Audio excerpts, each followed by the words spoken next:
Good evening, everyone. I'd like to call the 2025 May 5th meeting of the Dartmouth School Committee to order. And those who are able, would you please stand for the Pledge of Allegiance to the flag? I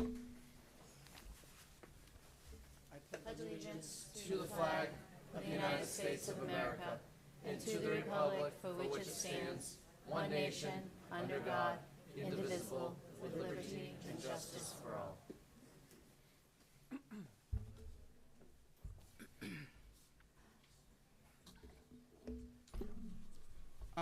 Welcome, everyone.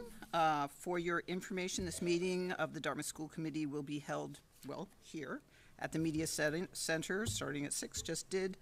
Public is granted physical access. We are live streaming this at youtube.com, DHSTV Media.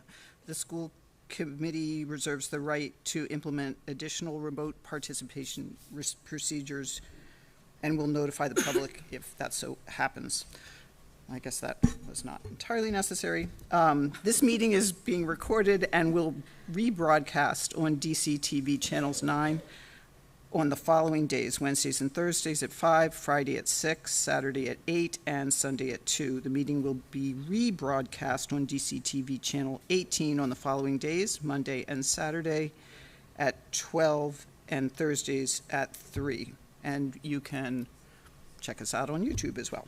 And now we have set aside time for public comment, 10 minutes. If anyone is interested in speaking on any topic on this evening's agenda, please come to the mic, state your name, and try to contain your comments to 3 minutes.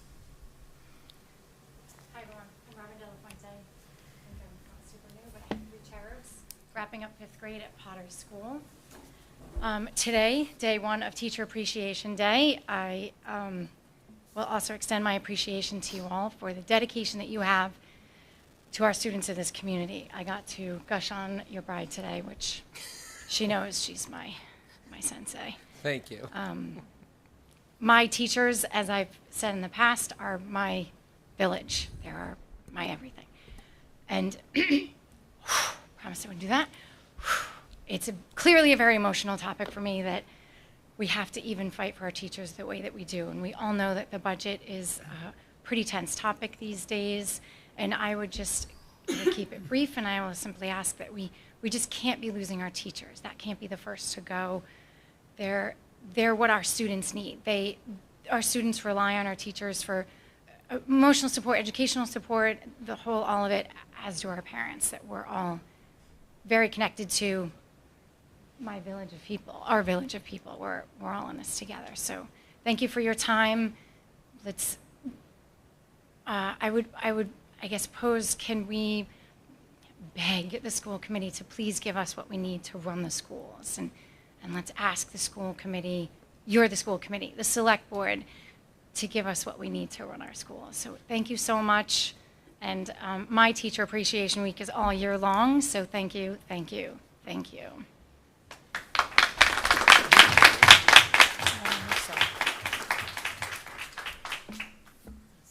Madam Chair, did we do a roll call?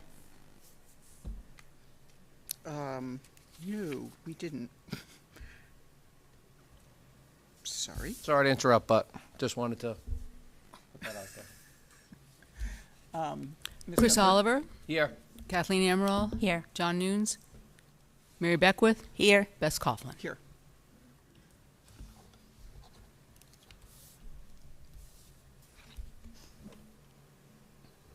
If there's anyone else for public comment?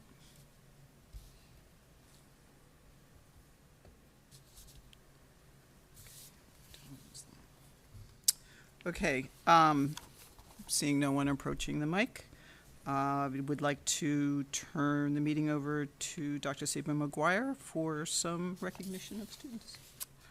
So obviously, this is our favorite time of year, recognizing our students for all the great work that they do throughout the school year. And one of the prestigious, I think, awards that we award every year is called the MASS Superintendent Certificate of Academic Excellence. And MASS stands for the Massachusetts Association of School Superintendents.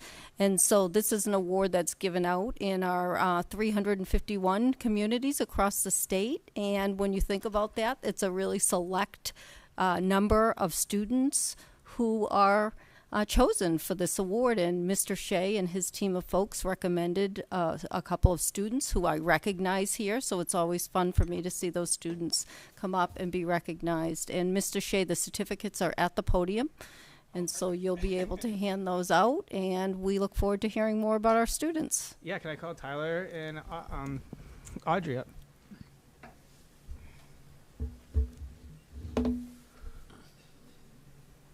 It's a great pleasure that I have to honor these two amazing individuals who represent that One Dartmouth motto. And I'm going to start with Audrey first. Audrey, it is with great pride that I present Audrey Kutcher as our nominee for the prestigious Superintendent's Award of Excellence. Audrey exemplifies what it means to be a student that goes above and beyond the traditional learning to represent something greater than herself. For years, Audrey has demonstrated exceptional dedication to scientific advancement through her work on a malaria vaccine in collaboration with a professor at Brown University, undertaking this research entirely on our own initiative and time. This commitment to applying classroom knowledge to solve real-world challenges that affect millions globally is truly remarkable. Academically, Audrey has purposely sought out the most rigorous path possible, enrolling in every AP course that fit into her schedule possible across all subject areas through her entire high school career. Actually, when faced with a schedule limitation for AP Spanish, she pursued a dual enrollment class at Bristol Community College in Spanish 201, showcasing her determination to challenge herself in every subject area. Audrey's talents extend well beyond academics. She's a valued member of our theater company. If anyone went this weekend, it was an incredible show. An active participant in the dynamic show choir, where her vocal talents shine with our students' choral program, and is placed in a finalist as Poetry Out Loud, demonstrating her command for language and speaking skills. As a two-season varsity athlete for DHS, Audrey exhibits remarkable discipline and team leadership, representing our school with distinction through her entire academic career. Perhaps most importantly, Audrey approaches all her accomplishments with humility and genuine desire to improve her community. She serves as a member of the student council and, as you know, on the school committee, offering a valuable student perspective while consistently demonstrating generous and respect in all interactions. Audrey shows sincere interest in bettering DHS for current and future students, embodying the true spirit of this award, a student whose impact extends far beyond personal achievement to inspire and elevate the entire community around her. Audrey's going to leave us to go to Johns Hopkins University and major in public health with a pre-med track with a Spanish minor. Ladies and gentlemen, Audrey Kutcher.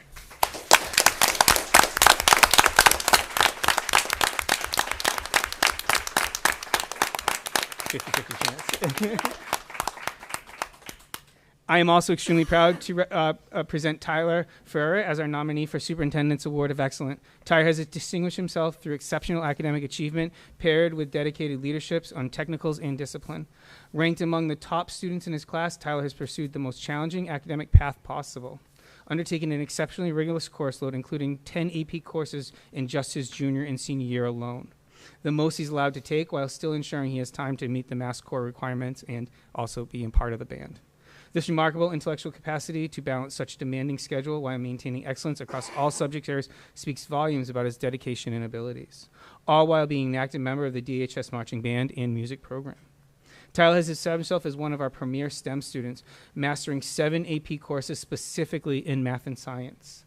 He has emerged as a standout performer in our first year of AP Physics C Mechanics course, which I must say is probably one of the toughest AP classes we've offered here.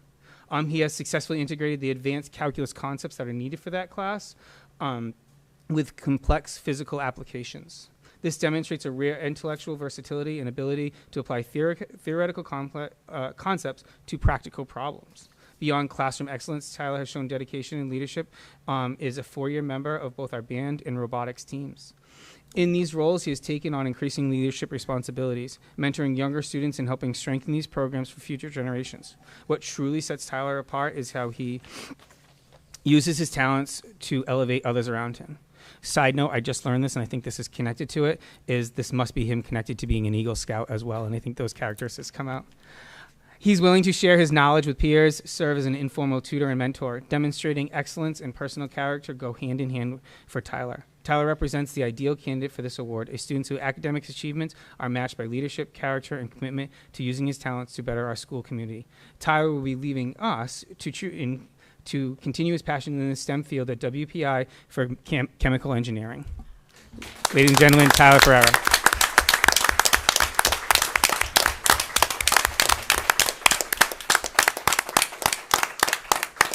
I'm sure you'd rather talk to them. They're way more intellectual, as you can know, than I am. So if you have any questions for them, please, the floor is theirs. Well, I don't have any questions, but on behalf of the whole committee, we are all so proud of you, and you reflect Dartmouth High School and Dartmouth in a wonderful way. So kudos. Anybody else? Yeah, no, congratulations to you both. Yes. I was going to say something about the Eagle Scout thing. As a daughter of a Scout leader and a sister of an Eagle Scout, I've always sort of admired watching the two of you really grow from afar, from Dartmouth Early Learning Center all the way on up. And so, yeah, you are the best of, and are such an inspiration, I'm sure, to your peers, as was just noted as well. And amazing the work you're doing on your own time and in science and research. So, yeah, this is incredible, well-deserved. Congratulations, both of you.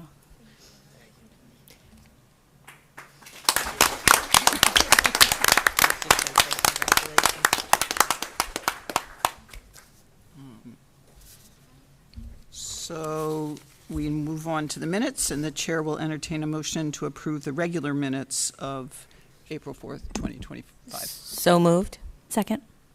All in favor? Aye. Aye. All opposed? Looks like it's unanimous. I will now entertain a motion to approve the executive minutes of April 14th, 2025, with the stipulation that they be held till the matter for which they are intended is completed. So moved. Second. All in favor? Aye. Aye. Opposed? All in favor? Unanimous. Next up, we have the student representative, Elizabeth O'Neill, reporting on what is happening. Hi, good evening and welcome. We have just come back from a refreshing April break and are gearing up for the last few weeks of school. Dartmouth High School's theater company had a very successful weekend full of performances for the High School Musical. Congrats to all involved. This past Friday, we celebrated the Day of Kindness at the high school.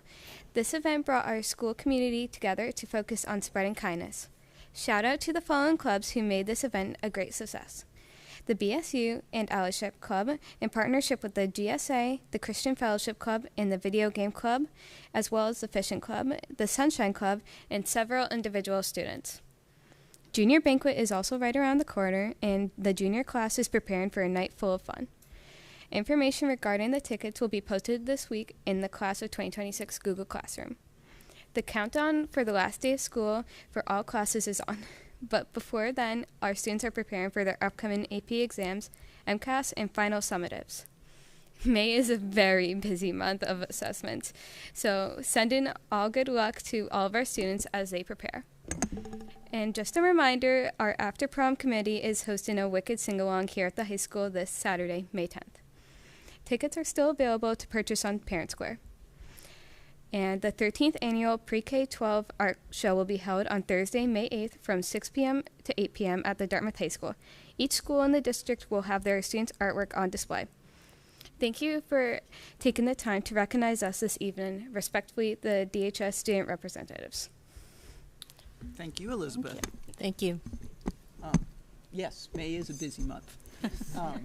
And you are welcome to stay for the rest of the meeting, but of course, if perhaps you have other things that are pulling you away, please. Thank you. Thank you. Thank you. Next up, we have 2 consent agendas. One, the Dig Green Volleyball Camp, and also the Summer Elementary Enrichment Program. So I'm going to invite Mrs. Paveo up.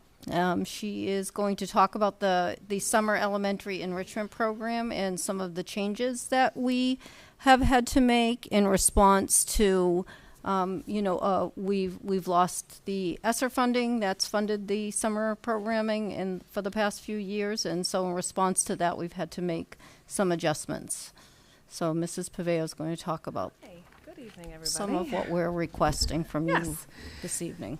So I hope you got the request over, and as Dr. Saban-McGuire said, we've had kind of a shift in the last several summers about what we were able to offer our students at the elementary level, and we were very fortunate through ESSER funding and Acceleration Academy grants to be able to offer some enrichment opportunities at no cost to families.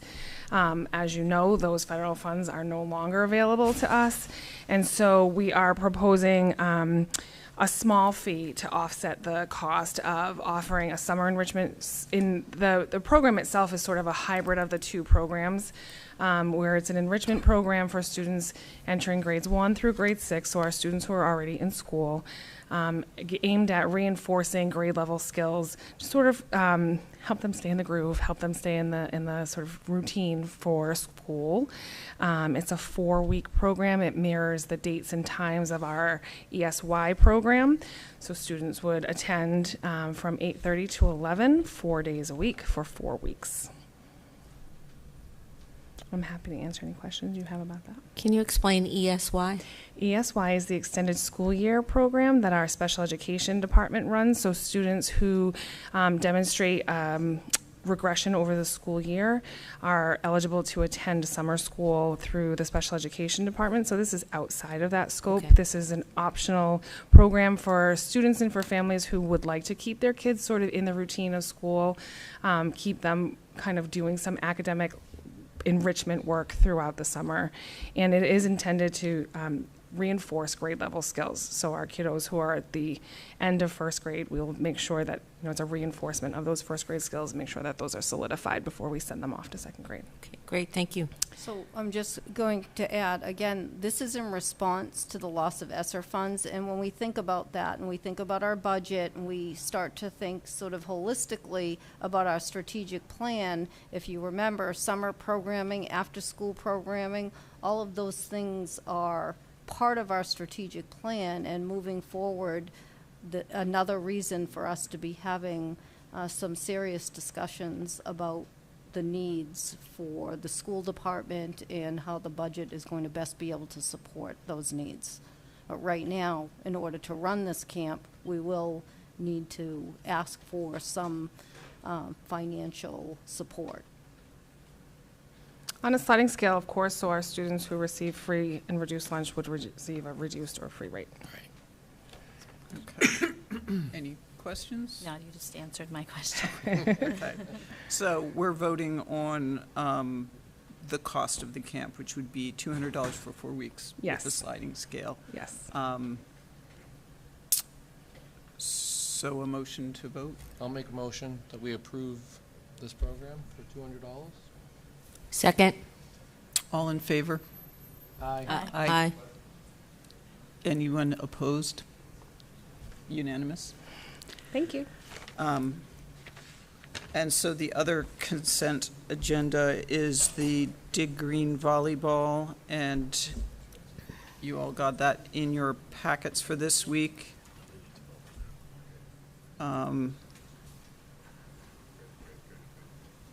Essentially, it's a skills building volleyball week, and again, there is a cost, and so we must vote on it, and that is $180 per player, which is 5 days of instruction. I don't remember what the cost was last year, but it does seem like it's considerably more than the other program we have. Yeah. If you'd like, I can give you a little background on it. So the Dig Green Volleyball Camp, we did not run it last year or the year before. We did run it during the. Oh, oh. Miss Lassie is here. Miss Lassie is actually, running the Dig Green volleyball camp. So we had, in the South Coast, my understanding is that there was a point where there was a need for high school volleyball players to have a place to practice their craft and get better. We ran the camp. Then New Bedford was running a camp, and our students who were interested went to New Bedford for the camp. Well, New Bedford's renovating their gym, so we're bringing the camp back. We have a wonderful coach who decided that we didn't want that opportunity to be missed for our kids here and kids from other communities to improve themselves. So hence the return to the Dig Green volleyball camp. I don't know what the future holds in terms of long-term, long-term running of the camp, but if you do have any specific questions, I'm sure Miss Lassie would be happy to help explain it. Any questions? I do not have any questions, no. All right, then a motion to approve. I'd make a motion that we approve this. Sounds like a wonderful opportunity, and thank you. Second. All in favor? Aye. Aye. Opposed? None? Unanimous. Thank you all. Thank you. Thank you. Thanks. Thank you. Next up, we have some school improvement plan presentations. Oh, that's wonderful, right? Our favorite time of the evening. And I see that Dr. Thomas, and I'm just going to say Miss Y, just so I don't, right, from the Quinn. And again, like what I'm excited, are you having trouble reading her name? No, it's not here. Yermolovich. Yermolovich. Oh.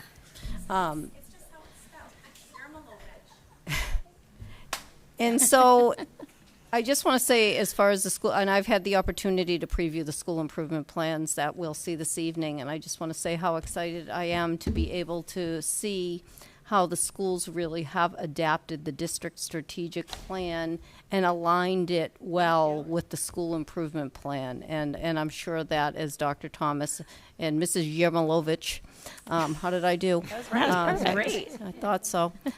We'll talk through the school improvement plan and make those connections for us. So thank you. First of all, thank you so much for having us this evening to talk about our school improvement plan. We're very excited to be here. Before we begin, I just want to say, as a new principal, I feel very supported not only by the district leadership team, as well as obviously Mrs. Yermolovich. And also, I just want to give a shout out to Melissa McHenry and Elizabeth Coria from DeMello and Potter Schools. This was a very exciting time for us because we were able to collaborate together. So some of the things you'll see in our school improvement plan you have seen in Mrs. McHenry's a couple weeks ago, and you'll see next school committee with Liz. And so it was just very nice to be able to collaborate with them. And we hope to do more of that as we move into next school year. So as Dr. Saber-McGuire said, our school improvement plan stems from our district strategic plan, which is very exciting. And there are 4 focus areas that we're going to be discussing this evening. And Mrs. Yermolovich is going to start with teaching and learning, which is very exciting. I know, right? I know. Hi, everyone. So I'm going to take this opportunity, obviously, to talk about our first focus area, teaching and learning. So throughout this focus area, obviously we want to support students, meet them where they are, extend learning, and do the best that we can to provide the best instruction. One of our first action steps, as you know, we had the exciting opportunity to implement a new curriculum next year, and we did have pilot classrooms this year that did a phenomenal job. It wasn't an easy task. They had a lot of decisions. They had a lot of extra work that they had to put in, but they did a phenomenal job. So I'm just going to highlight those teachers. In kindergarten, we had Christina Shinagoy. In first grade, Lisa Nemi. Second grade, Missy Giosa. Third grade, Casey Saunders and Taryn DeFrias. and she's here tonight. Thank you for that. Fourth grade, Kelly Rose, and also in fourth grade, Ashley Capper and Jody Parisi, and in fifth grade, Donna DeTerra. So these teachers not only took on the active of learning a new curriculum, they also opened up their classrooms at multiple opportunities for folks in their grade level to watch them, get a handle on shared experiences and PLCs. So that's another, action step that really went well for us, that we want to be able to foster peer observation so that we can have teachers go into the classrooms of the pilot teachers and also the pilot teachers going into their classrooms and really looking and helping and supporting, so it doesn't seem like such a huge task at the beginning of the year. Also, we are going to continue to implement what we call our RTI block, which is, an opportunity for students to again have that tiered differentiated instruction and support them with that different types of instruction as they see fit, as they need it. Also, we are going to, or our goal is to create and maintain an instructional leadership team. As Dr. Thomas and I were working on this school improvement plan, we both kind of came to the understanding that we wanted to have more stakeholders at the table so that everybody has a say and that we can form a committee so the next time we do the school improvement plan, it comes from a group of people. And also throughout the year, we really want to send out surveys. We want to get feedback. We want to make sure that people have a say. And this would be done by the year-long calendar of professional learning. We do put that out at the beginning of the year, but we really work hard to make that a working document. As things change, we change, right? And we want to make sure that our teachers have what they need if they need it in real time. So that's all for teaching and learning. I'll turn it over to you. I'm going to click that one. Oh, I should have done that. That's okay. Okay, so focus area 2 are safe and supportive schools, ensuring that all students feel a sense of belonging and social emotional well-being in school through the use of culturally and intellectually affirming practices. So as Mrs. Weiss stated, we've kind of gotten away from some of our committees that we really feel passionately about and we want to reestablish. So we would like to reestablish a SIP leadership committee. We had put that we would meet 3 times per year. That could change. It might be more. As Mrs. McHenry said in her school improvement plan, we don't want this SIP to be something that we discuss tonight and then we kind of put it on a shelf and we don't talk about it until next May. That's not what the SIP is supposed to be, or the district strategic plan. It's a working, living document, and we feel very strongly that we should have stakeholders around the table discussing our SIP, talking about our action steps, talking about our measures of success. It's not just a checkbox, but really delving into what we've done during the school year, what we need to tweak, if anything, change for the following year. So really having people around the table and hearing their voices, as this document is a living, breathing document that we want to continue. Continuing our weekly SEL meetings, we do meet once a week with our outreach social workers. So Erin Gomes, Melissa Sullivan, Kelly Bloom, Tiffany Martin, and that really is a beneficial time for us. We talk about students, we talk about concerns, we talk about if there's a student who isn't coming to school, we'll talk about what can we do to get that student in. So that hour of time per week or so is so important for us. It's critical to ensure that students are getting what they need, and families are getting what they need as well. So continuing that next year. The other thing that we would like to bring back is our SWIS system, which is the school-wide information system. They call it SWIS data. We've gotten away from that in the past, and we tried something a little bit different with just a Google Doc and documenting behaviors, but have come to find out that the SWIS program is actually extremely beneficial to us. The data that we can get from that information about students, settings in the school, days of the week, all the things that we can kind of look at together as a team and then determine modifications or accommodations that we can change in our school for our students. So that's something that we're going to have for next school year that we did not have this year.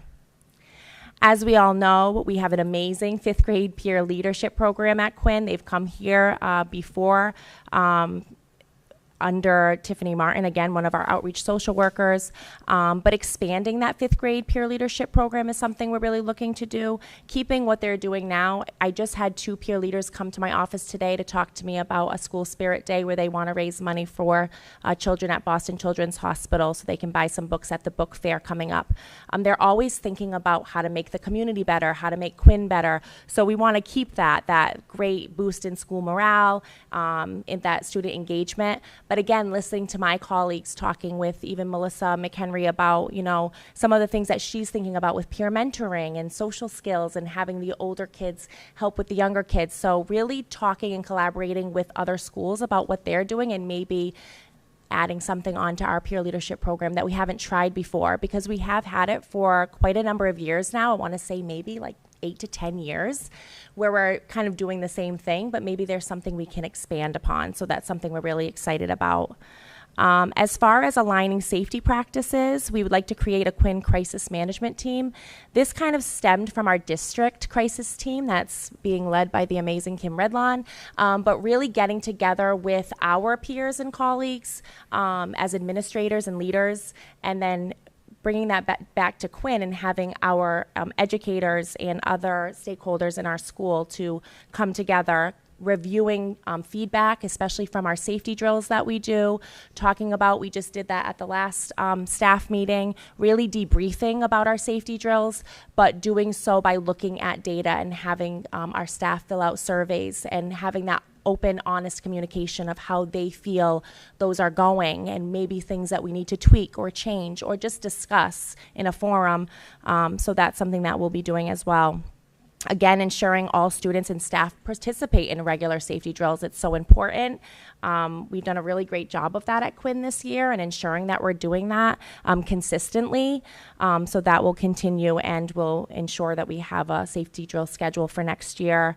And again, collecting that quantitative and qualitative feedback that's so important through the thought exchange platform that we're using here in Dartmouth, which I think will really be beneficial for us and for our educators. So those are some of the areas for safe and supportive schools. Now I'm going to hand it over to Mrs. Y for family and community engagement.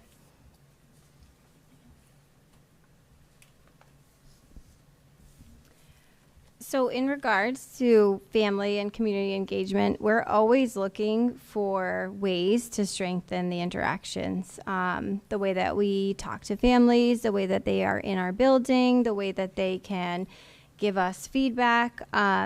So obviously one of our action steps is going to be to increase family communication. I think we've done a pretty good job of communicating with families. Some things that we're going to add are monthly newsletters, some targeted bullets of dates, always making sure that people have a heads up. We could be, so we'll do that through the monthly newsletter.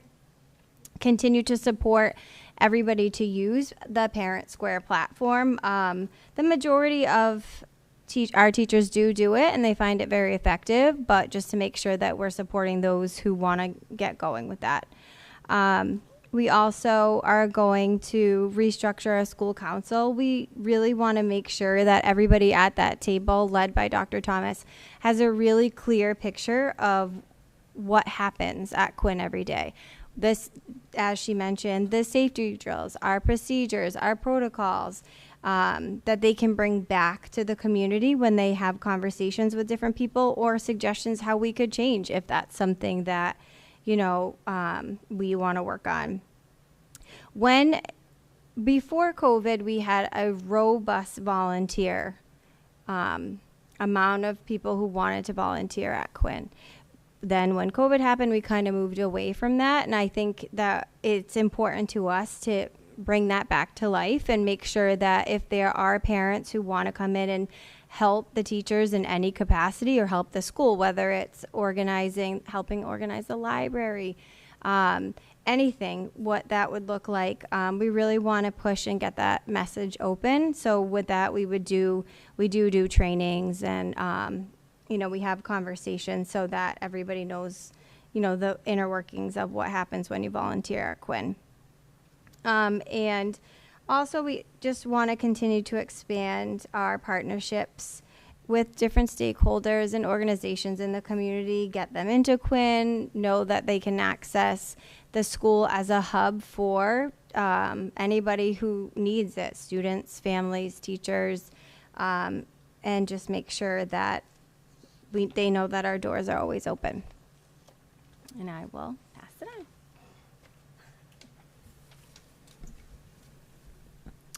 Okay, and our focus area 4, budget and capital improvements. As, again, a new principal, this wasn't something that I had a lot of expertise in when it came to the budget. Thank you, Mr. Kiley, for answering all my phone calls when I would call you and ask you questions this year. I really appreciate that. And also a huge thank you to Carol Hart, my amazing secretary, who has also been just amazing with helping me with all things budget.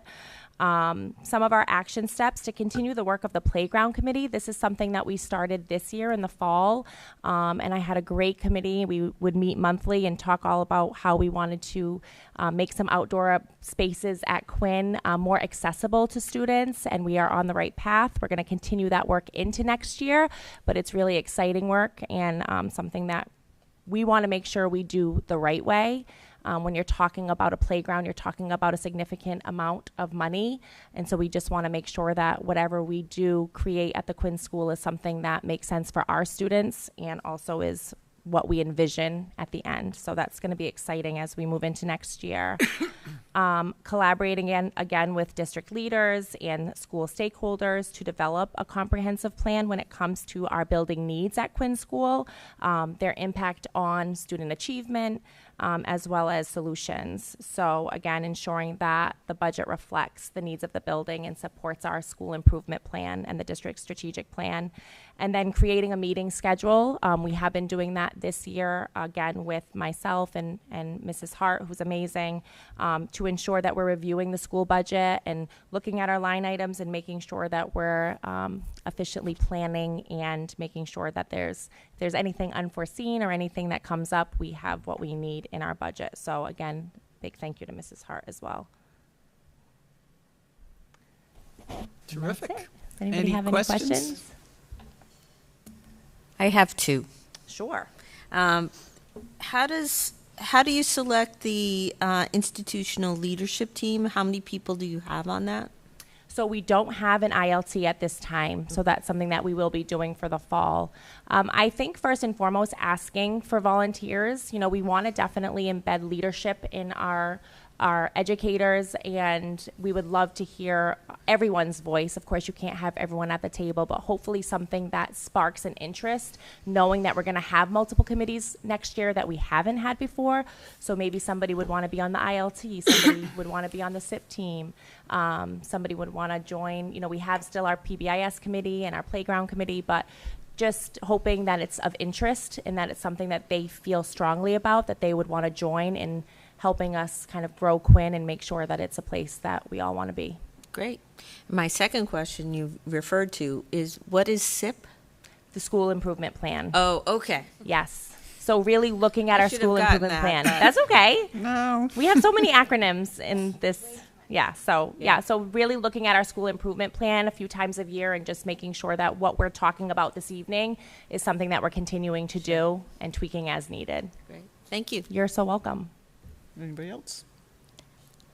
I similar to when Melissa was here and Rick, it's really beautiful how the strategic plan is woven within every aspect, and just from a lens of recognizing the unique needs of students and teachers, right, and having some of that data to help support decisions that are made is wonderful.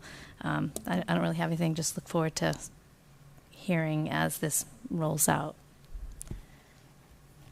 Thank you. Chris?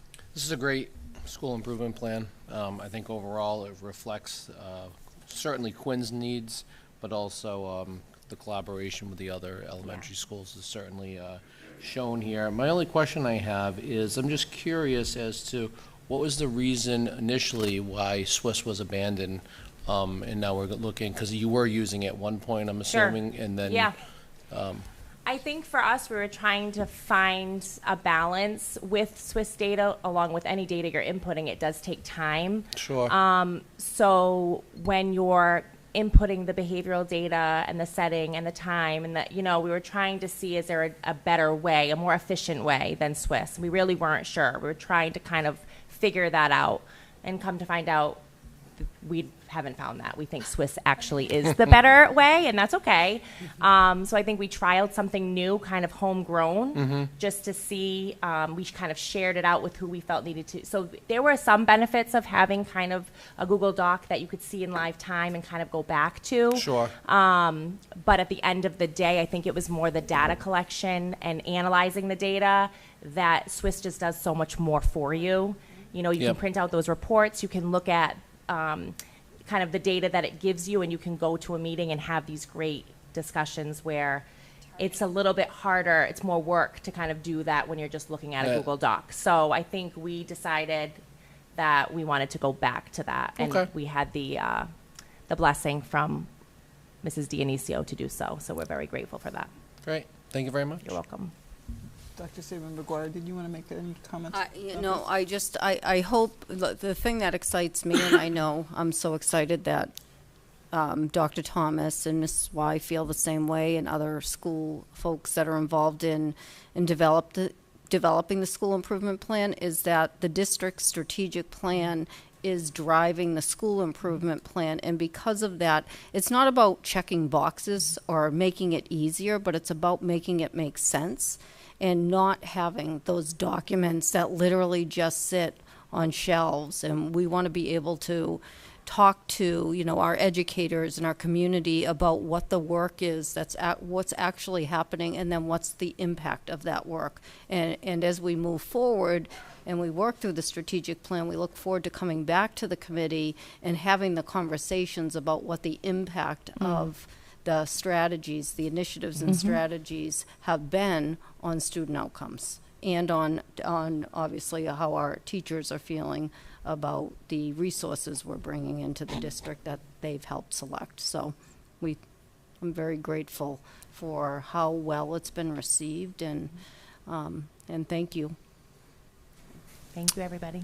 Thank you. Thank you. Thank you. I don't have any questions, but good work. Thank you. And do we vote on this now separately from?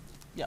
Okay, so looking for a motion to approve this school Motion to improvement approve plan. the Quinn Elementary School Improvement Plan. Second. All those in favor? Aye. Aye. Against? Unanimous. And next up, the second school improvement plan. Mr. Rossi. There he is, Mr. Rossi and his team, I see. They're all here.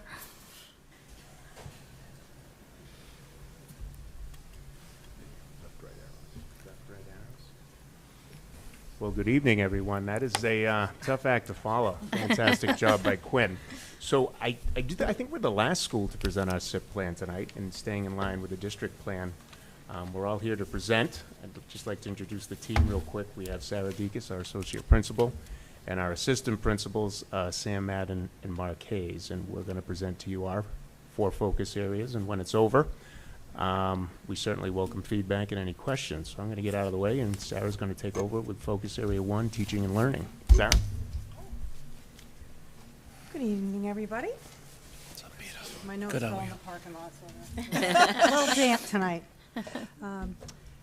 So we did really try to align this best we could with the district improvement plan.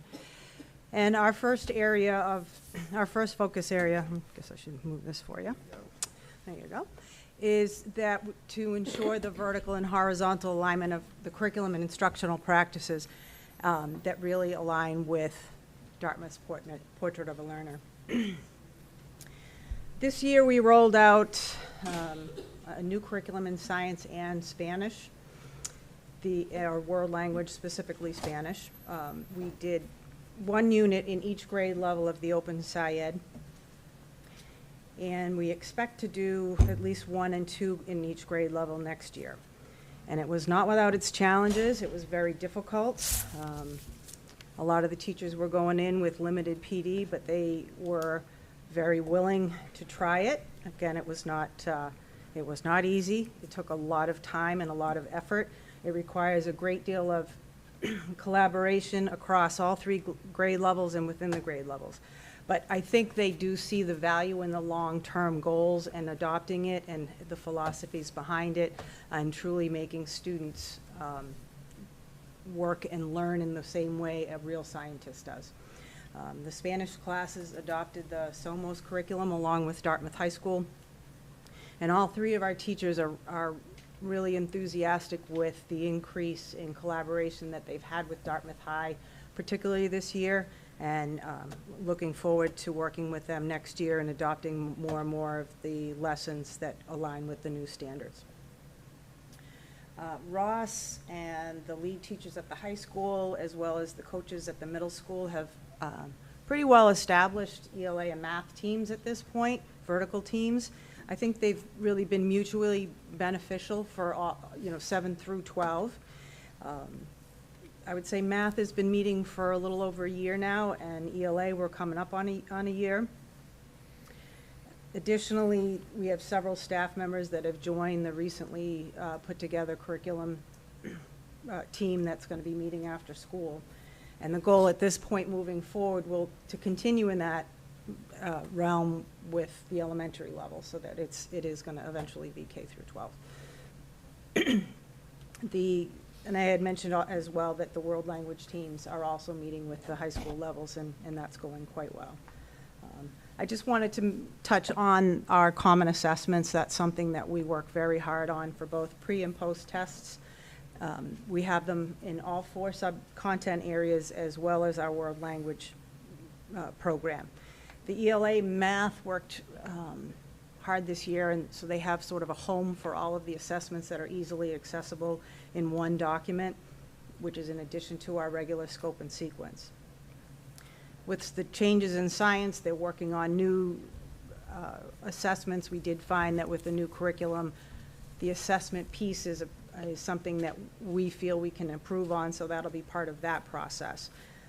And we do spend a lot of time during our CPTs really reviewing the data that comes from the pre-assessments, the post-assessments, and discussing what we may need to do to revise them. So they're always living documents. They're not sort of there and that we just use them year after year. They're things that we really work on.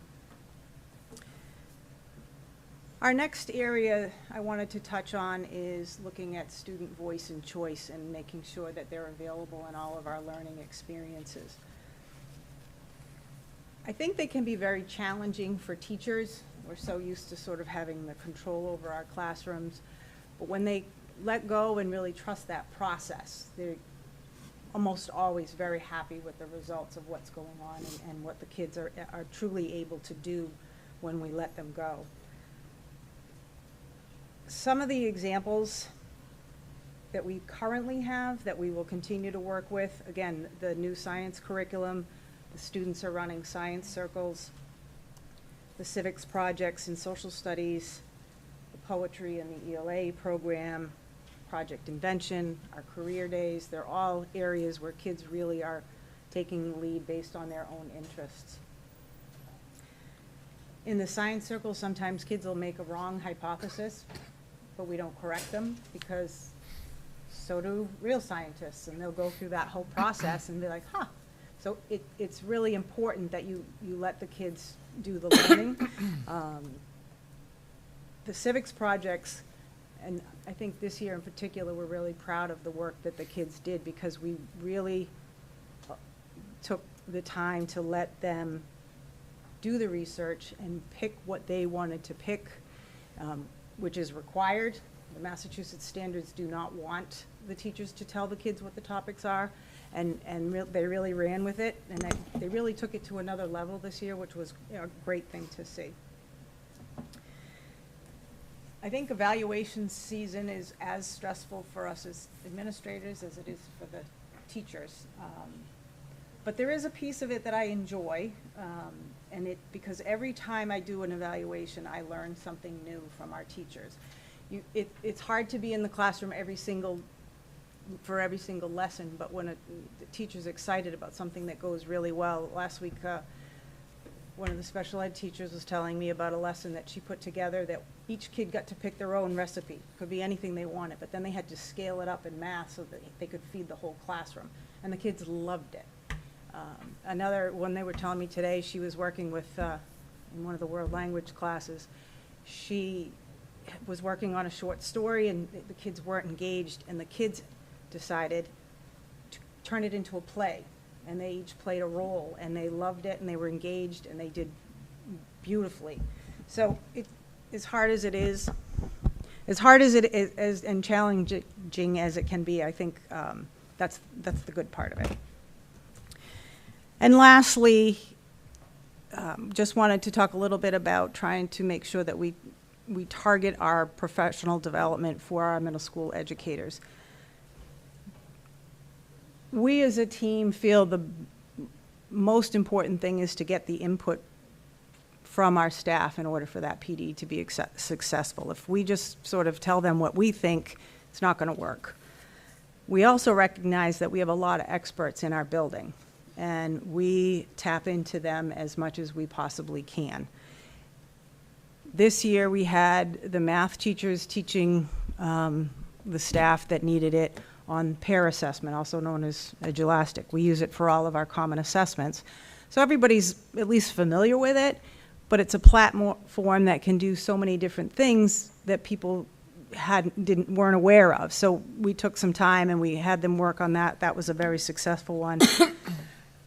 The special ed teachers, two of our special ed teachers that had gone above and beyond and really done a lot of the PD training, took that training and taught the rest of our staff and really helped them learn about the new IEP. That's been quite a process. Another one that we worked with the teachers, the AIPD, we had a social studies teacher, a special ed teacher, and our tech coach, helping people to learn about the new platforms and the responsibilities and trying new things. And we find that we get a lot more out of it when it's peer-to-peer and they can learn from each other. That being said, we also recognize that there are times when we need help, and that we, particularly with, again, with the open-sided curriculum, we were fortunate. Our teachers were able to go out and visit some of the local schools that have already adopted it and observe lessons and talk to the teachers that are involved in it, going to community days. Ross is working on having some professional development again for them in the fall, because it's a very difficult, challenging curriculum, but also a very good one. So we try to keep that balance. We try to make sure that we will continue to ask for our teachers' input and make this a successful PD. Sam is going to start you off with Safe and Supportive Schools.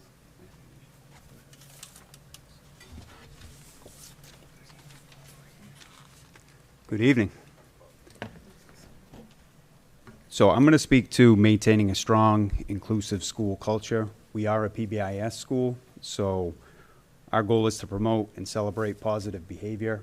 Our PBIS team is one of the stronger teams we have in our building. We have over 30 members of our staff who are part of that team, and we really try to focus on 3 areas. We have our check-in, check-out program, which is a Tier 2 intervention where we try to match up a student and a staff mentor, where they're meeting at the beginning and the end of every day, and that staff member is just an extra layer of support for that student throughout the day. We have our rare cards, where every teacher has rare cards that they pass out to students when they're exhibiting rare qualities in our building, and students can later cash those rare cards in for some sort of a prize. And lastly, we have our rare celebrations, which these are more of kind of the big events where the entire grade will get together, typically in the gym, sometimes outside, and we give every single student that goes to the event, they have an opportunity to participate if they feel comfortable. Now, typically some of these events, to give you an idea, are we have relay races, we have basketball shooting competitions, we've done musical chairs with the entire grade. The kids actually really, really enjoy it, and they really look forward to it. And we get a ton of help from our, not only the PBIS team, but also our phys ed staff as well, that kind of really help to organize and run all of those events. Again, with the whole purpose of celebrating positive behavior. And if students are doing that, they get to be a part of those events. Moving forward, we'd like to increase the number of students on our check-in, check-out program. We have plenty of staff members who have volunteered to be mentors. So I think we can find more students in our building who we can help. And sometimes it's not necessarily a behavioral issue, but sometimes just to have that social emotional support from a staff member, which can be really good throughout the entire year. And we also want to try to increase our rare card distribution, again, to increase positive behavior. Student leadership opportunities. With the help of Ross Tebow, we have partnered with the Boston Celtics and Project 351 to participate in the 2025 Playbook Initiative. We had an 8th grade student, Maya Barry, this year, who was the ambassador to Dartmouth for Project 351. And what Maya did is, throughout the entire year, she met with other students across the state to discuss community service projects. And she actually organized in some of our schools throughout the district collection bins for clothing. And she later then collected all those clothing, children's clothing, and she donated them to Cradles for Crayons. So big shout out to Maya for all her hard work in that, because that was a whole year-long thing for Maya. As I mentioned with the Playbook Initiative, we had 30 7th and 8th grade students who participated in the Playbook Initiative, which aims to increase inclusive communities. And they met 4 times throughout the year. It was led by 2 Dartmouth High School students. And they just brainstormed ideas on how we can increase inclusivity in our school and in our community. We have rare reps for 7th and 8th grade, homerooms, and they really help us with some of our fundraising and our collections when we have donations. We have Moving On Up Day coming up in a couple weeks. Our current 7th graders, who will be 8th graders next year, are going to help with that Moving On Up Day, because they will be the leaders of the building next year for those incoming 6th graders. Moving forward, we want to find more ways to get our rare reps involved besides just doing fundraisers and collecting money. So we're looking to find more ways to get them involved. We would like to continue with Project 351, and would like to take some of the ideas that those students came up with in the Playbook Initiative and put them into place next year in our school. Lastly, I'm going to talk about our Unified program, which has really taken off in the past couple of years, because of Bill Garcia, because of Temple Mitchell, because of Jeff Carrero, and this year because of Amy Guile. We currently have Unified Bocce. We have Unified Basketball. This year, we added Unified Cheerleading with the help of Amy Guile. We had over 400 students sign the pledge to promote inclusion in our building. When we played Westport for Unified Basketball and Unified Cheerleading, we had a very, very big turnout with our student body. So it's clear that our Unified program is very, very important for our students, and they really support that program. And it's not just the members that are on the teams, it's our entire school. We've also had the opportunity to have some outside events. We had the Unified Bocce team go out to eat for pizza after their jamboree. And just this past Saturday, we had a bowling fundraiser where we get some of those students together to bowl as well. We have started to reestablish the Learning Partner program. We had 12 students this year who kind of helped out with some of our students as locker buddies, would also help out in some special areas in gym class. Moving forward, we'd like to build on that. We're actually going to make it into a class next year if it fits in some student schedules, where we can get more students involved, they can have more responsibility, and they can help more of our students out. And the other thing we'd like to do is have more outside events like those pizza parties, like bowling, because it not only gives those students an opportunity to connect with each other socially, but it also gives those families an opportunity to connect with each other. So we'd like to see that moving forward. All right, I think I'm going to pass it over to Mark.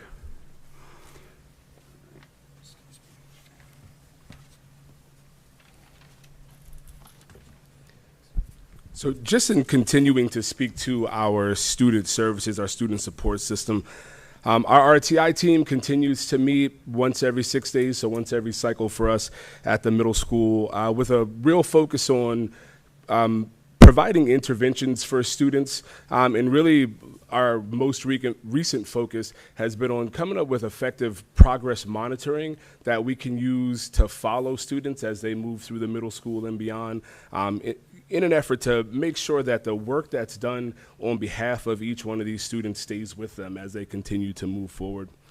As a leadership team, we've been working with the Lynch Leadership Academy on equity affirming practices with the hope that as a leadership group, as we develop these practices and protocols, we can pass those along through our buildings to our instructional staff as well as the entire staff in the building. And we also continue to provide after-school programs. We have upwards of 20 programs that we provide for students after school between our fall and spring offerings.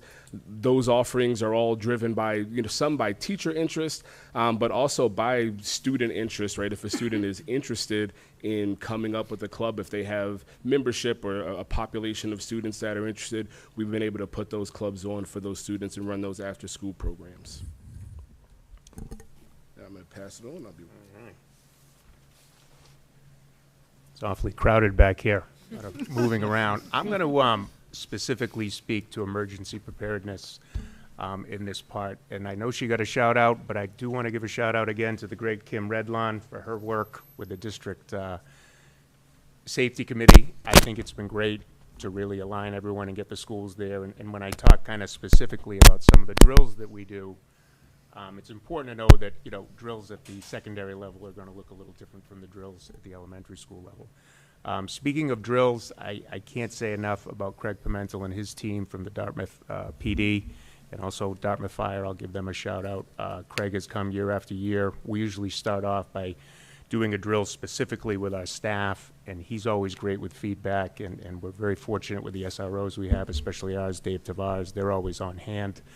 They time the event. We've done enough this year, and we continue to, where our kids have an opportunity. All of them have had an opportunity to take place in a barricade and also take place in evacuating. And I know these are some kind of hard things to talk about, but this is necessary that we are prepared, and I do feel as though we are prepared and will continue to be. As far as PD going forward in this area, actually tomorrow and Wednesday we'll be at the New England School Safety Conference. I've been going for about 15 years now, and I've heard, and again, heavy topics, but important ones. I've had an opportunity to hear the principal from Columbine speak. Tomorrow there's going to be some people there from Sandy Hook, law enforcement. There's going to be a parent from Parkland, and it's really important to learn from their stories and be prepared. So I think we're in a good spot where it comes to that emergency. We're now going to move on to, and I'm going to bring Mr. Hayes back to our third focus area, family and community engagement.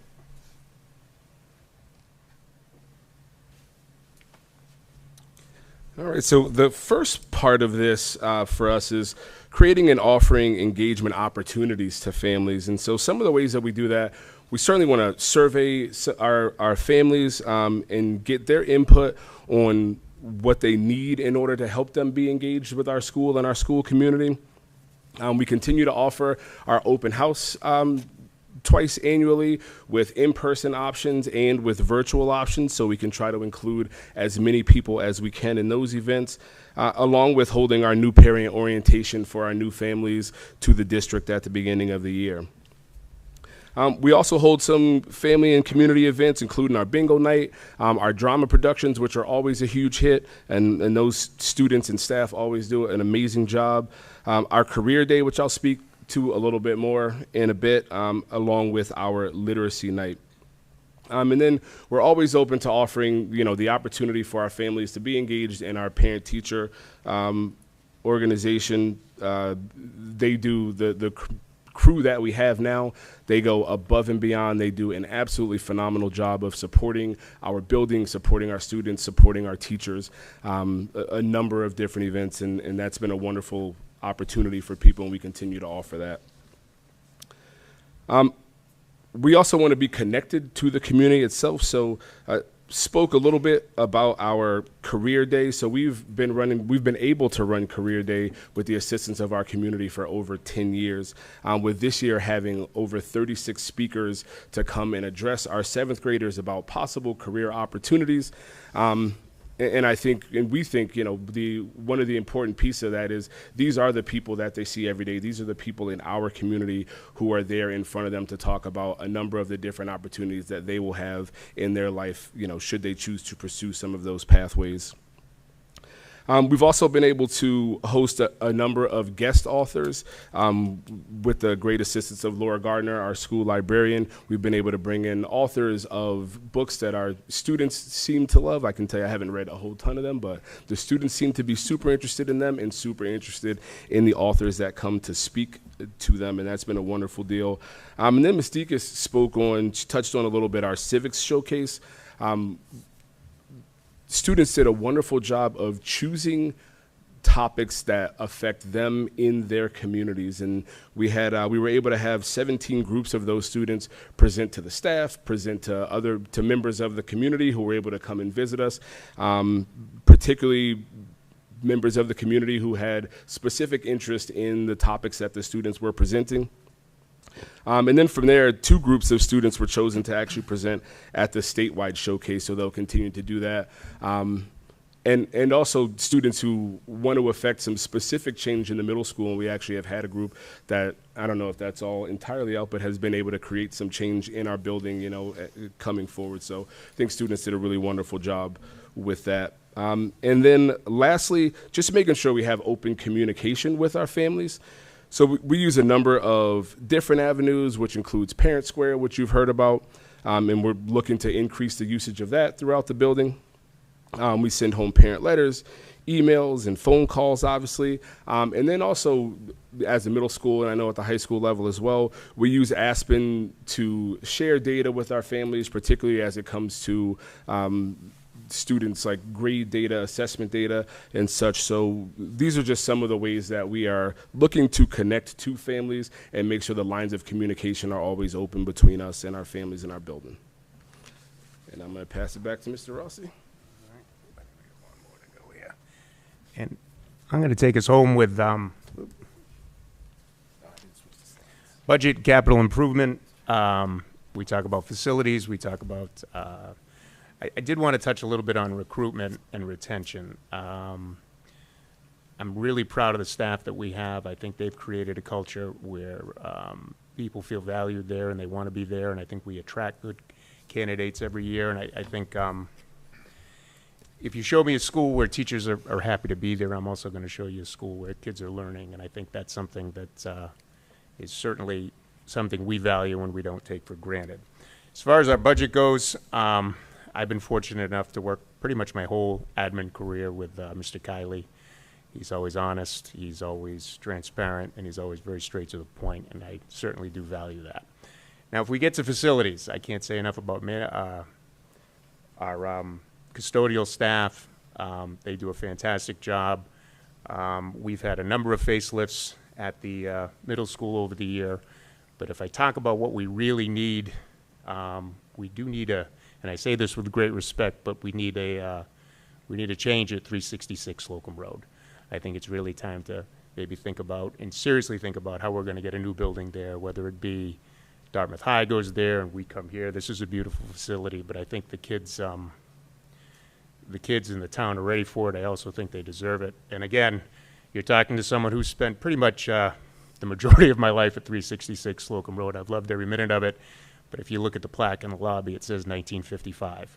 And again, a lot of people put a lot of hard work into keeping that building up there, but I think it's time for a change there.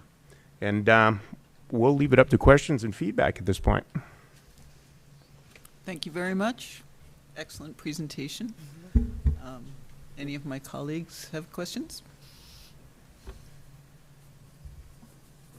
I don't know if it was mentioned, but for those people that may be watching at home, can you talk a little bit about what RARE means? Because we heard RARE brought up several times, the acronym, what the acronym actually means. So the acronym is respect, accountability, responsibility, and esteem. So, you know, when our staff members pass out those RARE cards, they're passing them out when they see a student exhibit one of those rare qualities. I know it's been around for quite a while now. It's been around when I was in school. Yes. Yeah, so it's, Full disclosure, it was a Darren Doan creation. I thought it might have been. Thank you. Other than that, great presentation.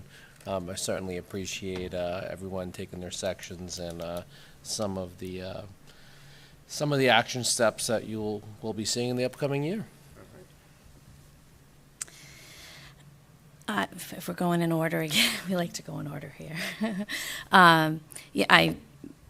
Great plan, great. I, as I said with Quinn and others, and I'll echo with the middle school plan, is that it's very clear that the strategic plan is woven within.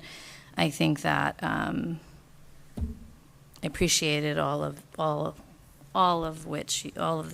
the information that you shared. In particular, I'm just curious, when you talk about the new curriculum, and I think of the middle school, and I think of you as ever evolving. I do appreciate, not unlike the other schools, but I remember, I think talking about Darren Doan, but within all of your time,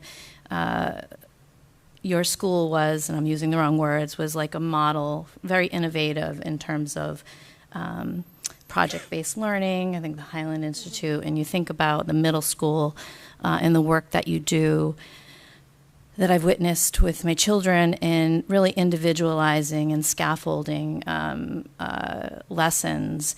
And when I went, and I'm just curious if with testing out the new curriculums.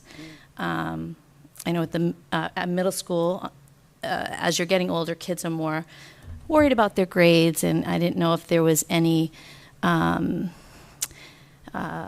just call it out. So at the high school, there was a math curriculum, and there were some growing pains. My child experienced shock and awe of those growing pains the beginning of this year. And my understanding is maybe that curriculum doesn't allow for, say, some scaffolding and some individuality that you might need for students. Have you found that there have been any similar sort of growing pains on a middle school level with students saying, hey, with the ways in which it is what I'm asking? The short answer would be yes. Okay. But it doesn't tell you the whole picture. So we are taking this very slowly. We only did one unit, but when I say one unit, what would you say, Maureen? It took 6 weeks minimum? 8 weeks to do one unit. Because we did go very, very slowly. The teaching requires that. Teachers were learning, and we went into it with, let's not worry about grades. Let's not worry about, let's all learn with the kids. And there absolutely there are growing pains, and we knew that going in. And some of the feedback is we need to take, now that we've done this once, we recognize that there does need to be more scaffolding. And that was one of the things, again, evaluations are not fun, but this is my opportunity to say, okay, well, what did you learn from that? And we always ask our teachers to do a reflection for us. And so part of that, and I think Mark and I share, the science people, that's been coming up, is what was difficult about this, what was needed. And that's come up a couple of times as we need to be able to scaffold. So the PD days and the early release days and things like that are going to be very important for us next year, because we know that going in. And like you said, the staff is phenomenal. They're working really hard at it now that they recognize that, they know that. But we kind of took the grading off the table.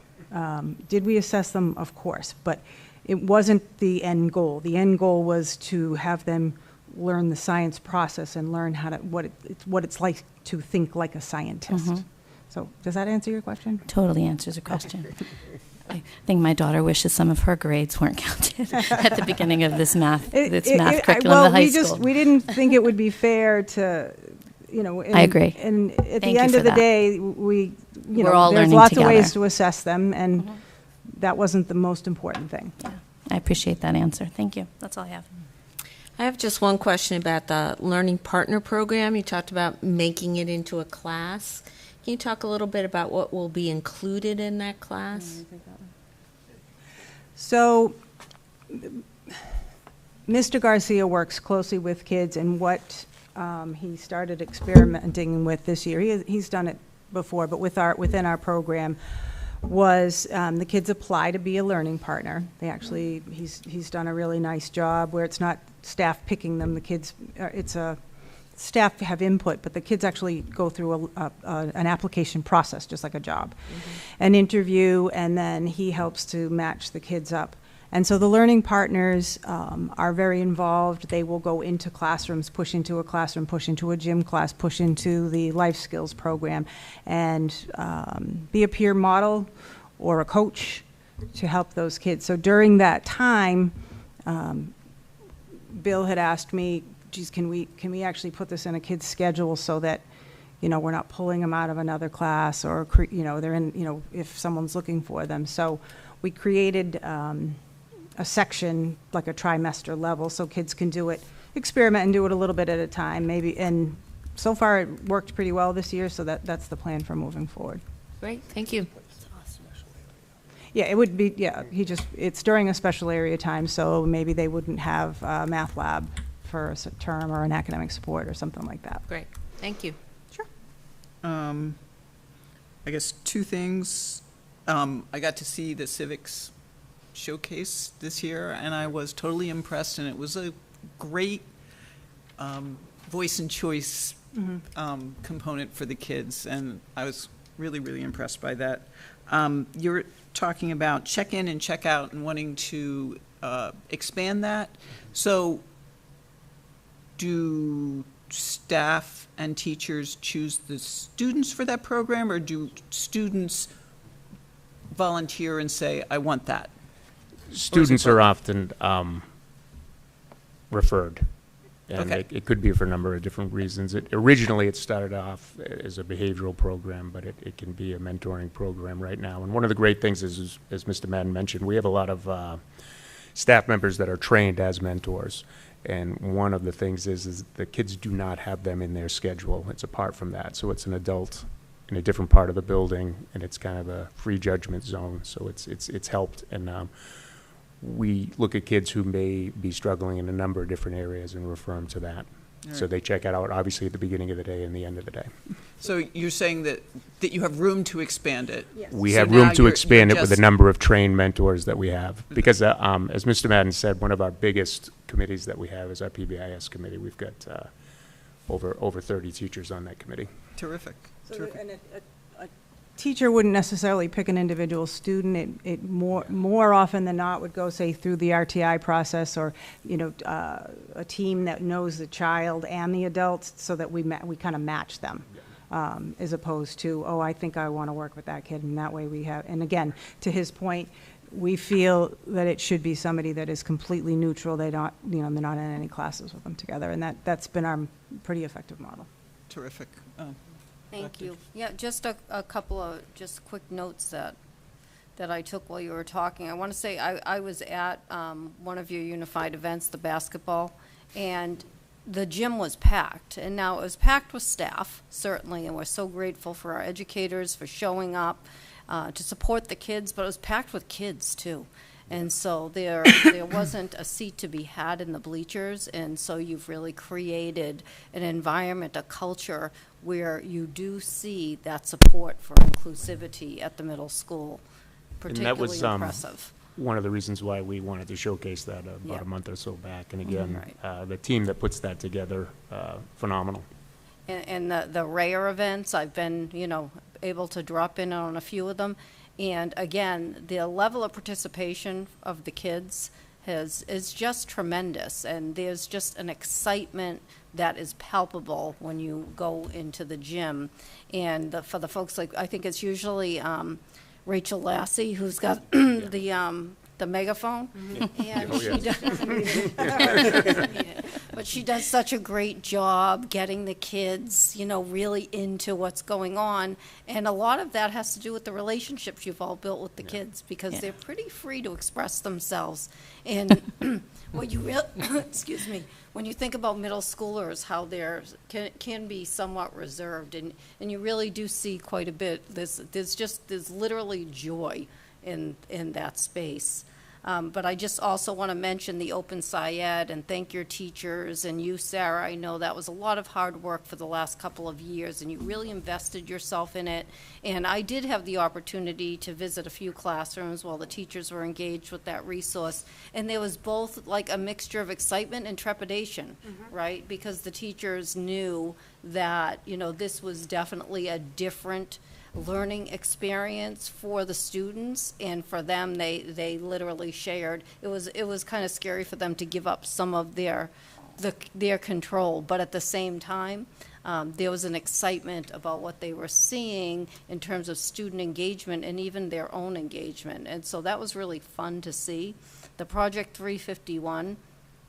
I mean, again, this is your second year. It's a lot of work to get those things off the ground and to involve all of those students and to think about the impact, the ongoing impact that that's going to have on students, not only at the middle school, but as they move on to the high school. And I'm glad you mentioned the two leaders from the high school, because they did just such a tremendous job. It's such a benefit for all of us. And then just finally, I just want to mention the collaboration 6 to 12. I know you've really invested in that, and we're looking forward to growing that so that we really see that vertical articulation pre-K to 12. But it's about the folks that are out in the buildings, Dr. T-Boat working alongside yourself, Sarah, and I know at the high school, but we're looking forward to really watching that grow. And then I'll just finally mention to you, Mr. Rossi, I agree. We need a new school. All right. We need new schools. Need new schools. Agreed. Schools. And I think, real quick, and we'll get out of your way because I think we're over on time, but Dr. Tebow is going to take the Playbook Initiative team. I think they're going to come here, correct, Dr. Tebow, and present. And there are 30 members. And actually, we got to dwindle it down a little bit because 17, I think, we're going to have 5 come here, but 17 actually volunteered and want to. So again, thank you very much. Thank you. Thank you. Thank you. Excellent. That was great. Does anyone want to make a motion to approve the middle school improvement plan? I'll make a motion that we approve the middle school improvement plan. Second. All in favor? Aye. Opposed? Unanimous? Passes. Nice. And now we're in old business, the FY26 budget. Dr. Sabin McGuire, would you like to start us off? I would like to do that. Thank you so much. So first, I think it's really important that we begin by reaffirming, at least for myself, personally, professionally, and on behalf of the committee and the district itself, how deeply we value our teachers. If there is a perception that the recent budget, and particularly the reductions at the classroom level, reflect anything less than that, then I acknowledge that's a serious shortcoming in the way that we've communicated that to the school community, because there's nothing more important than our educators who are forward-faced, student-facing, and with our students every single day, and we recognize the importance of that. Throughout the past 2 years, we have consistently emphasized that decisions to eliminate positions, they're not made lightly. Those are really difficult decisions, and they're not in conversational tones. They're hard decisions made behind closed doors. And we recognize that these decisions, they affect real people. There's a person at the end of the decision that we're making, and we know that that affects their families. And I just want to be clear, we approach this with great care.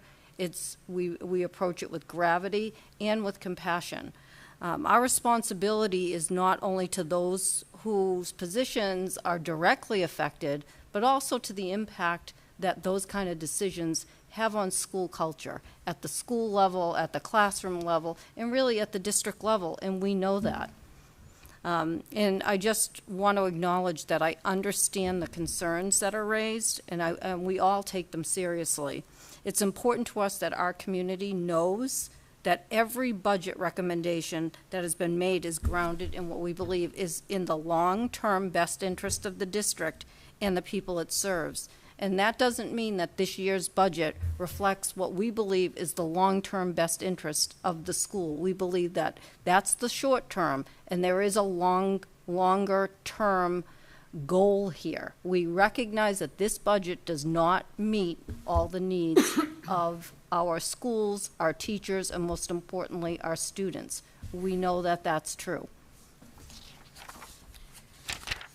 I would like also, and importantly, to address some recent comments that have implied that certain segments of this community might not fully appreciate the importance of our schools, and suggested that some residents may not see the need to invest in them. And while it's appropriate and indeed it's necessary for us to examine our budget with care, it is equally important to reaffirm a core truth that defines this town. Dartmouth is a community that I believe deeply values its public schools.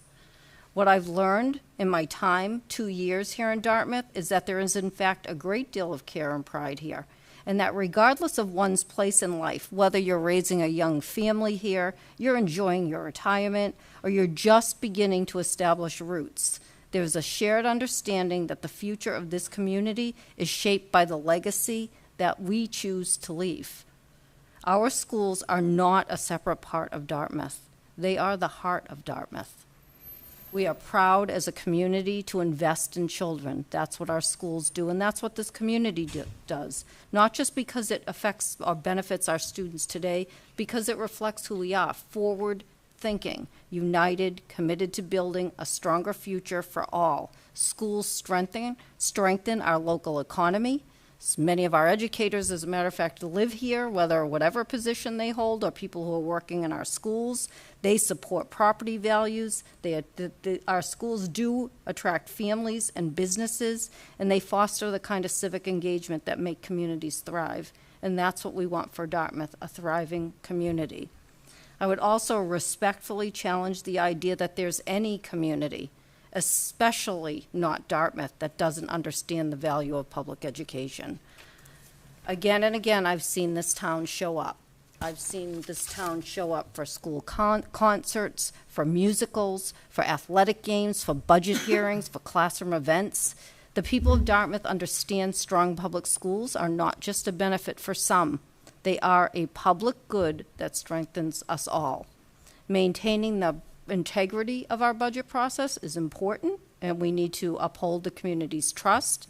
The residents of Dartmouth have shown their commitment to schools over time, and while it's necessary to review our budget with care and diligence, as I believe that we do, that the committee does, that I certainly know that Mr. Kiley does, and I have the utmost faith and confidence in the budget that's been developed here. At the same time, do I think it 100% meets the needs of our students? I do not.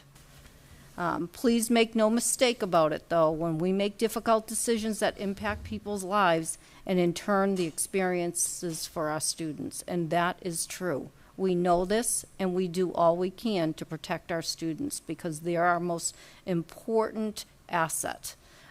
So this isn't about balancing numbers, but numbers have to be balanced. Budgets have to be balanced. It is about safeguarding our students. We're entrusted with this community's resources, and it's our responsibility to use them wisely, but not just for today, for the generations to come. So I just like to continue to have open, respectful dialogue, and felt that it was necessary to address some comments that were made about whether or not the residents of Dartmouth, or all the residents of Dartmouth, really truly valued the public schools here. And I just, from what I've seen, I just don't believe that to be true. I would say that there is a huge investment in this community, in our public schools. And as far as, you know, the recent eliminations of some of our teaching positions, those hurt. They do. They're painful. And at the same time, I know the committee feels that. None of this is being taken lightly. We care for our teachers. That's what we're about. Our teachers care for our students, and that's our job, to do the best we can to protect them. And at the same time, I just want to emphasize that this is not the perfect budget. We knew that when we presented it, and if somehow we didn't project that publicly, and I apologize. That was not our intent at all. We deeply value the educators in this school district. And so I just wanted to make that statement and share that with the committee. And again, I so appreciate the committee's support during what's really been challenging budget season. And Mr. Kiley, I don't know if you want to add anything. It's tough to add much to that, and we really do feel that way. Dr. Saban-McGuire and I attended the joint meeting of the Select Board and the Finance Committee last Monday. It was an interesting meeting. We were invited to attend, but really had no expectation as to, you know, what the rationale was for us attending. We made essentially, like, we made it to the podium once relating to grant, a potential proposal to add a grant writer for the town. And then we responded explaining briefly the fact that we didn't, you know, that wasn't something that we would propose from our end. We do write our own grants, and, you know, have several very talented people, some of whom are in this room, who really take the lead on a lot of the grants that we write. So, other than that, they didn't ask us any questions. It was kind of interesting. But my understanding is that from here, the Finance Committee and Select Board are making their recommendations to town meeting regarding our budget, the budget that you voted. And my understanding is that there'll hopefully be support of that budget, you know, including the $245,000 in the plan hopefully moving forward. Of course, this is only the first component of that plan, and it'll require quite a bit more commitment moving forward. But my understanding is that they understand that plan. Cool. So while, as Dr. Saban-McGuire mentioned, that plan doesn't solve a lot of problems, it does solve one big problem, and, you know, ultimately saves hopefully 11 jobs and other programs. So our hope is that they continue to support that.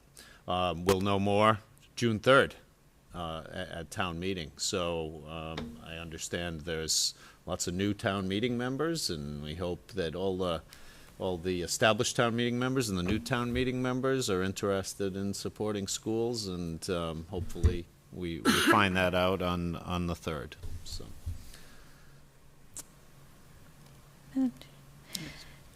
It just, is there a reason this year that, were you thinking this? No, go ahead. I am. Go ahead. Every year, us, I guess, except this year, we've had a joint meeting where we would open our set in open session there, and we're contributing members of a larger meeting with the Finance Committee and the Select Board. Did they offer any, I mean, they invited you, who can speak about certain things, but certainly not, for the whole committee. Did they offer any, did they even comment as to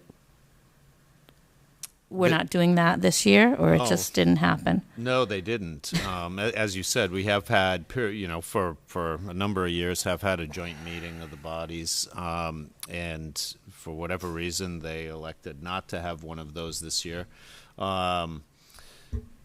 We actually really weren't even on the invite list. They did have a list of invitees at the end of the agenda, and it wasn't us. So we went, and it was fine. I'm glad we were there, but But at any rate, no, they didn't express interest in a joint meeting this year. Wow. Chris? Thank you, Madam Chair. So I was really optimistic this year, this budget cycle, that we were making some progress with the other town departments.